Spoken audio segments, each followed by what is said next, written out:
کا پیغام، دین اسلام یہ سچا دین ہے۔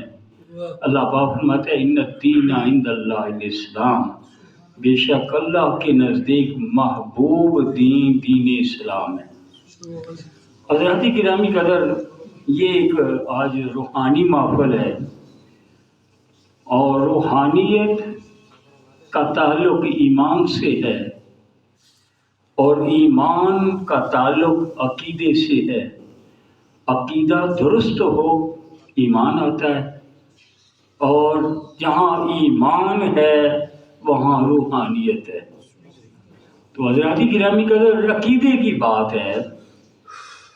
حضرت ابوبکر صدیق رضی اللہ تعالی عنہ نبی پاک علیہ الصلوۃ والسلام پہ ایمان لائے، مانا دین اسلام کو، تصدیق کی دین اسلام کی، ایسی تصدیق کی جو بھی مثال ہے۔ حضور علیہ الصلوۃ والسلام نے فرمایا مجھ پر ایمان لانے والوں نے مجھ سے دین اسلام کی حقانیت کی دلیل مانگی ہے، لیکن ابوبکر صدیق وہ ہیں جنہوں نے کوئی دلیل نہیں مانگی، جو میں نے کہا انہوں نے کہا آمنا وصدقنا، یہ سیدنا صدیق اکبر۔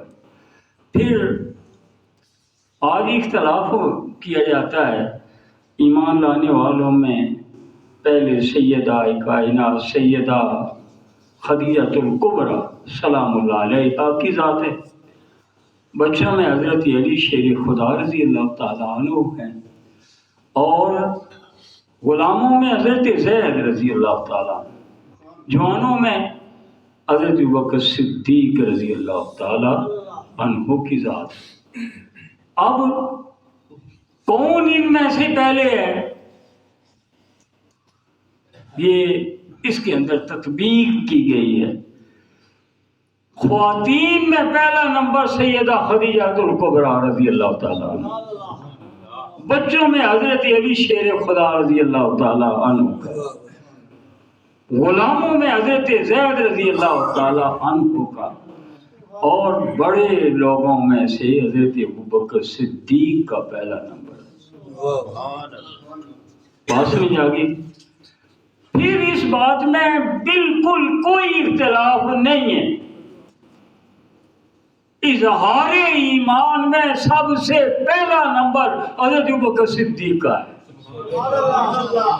یہ وہ دور ہے جس میں آواز حق کو بلند کرنا بڑے امتحان، مشکل، کٹھن گھڑی، ظلم و ستم کے پہاڑ گرائے جاتے ہیں، ہر کوئی ڈرتا ہے، اپنے گھروں کے اندر نمازیں پڑھی جا رہی ہیں، تلاوت کی جا رہی ہے۔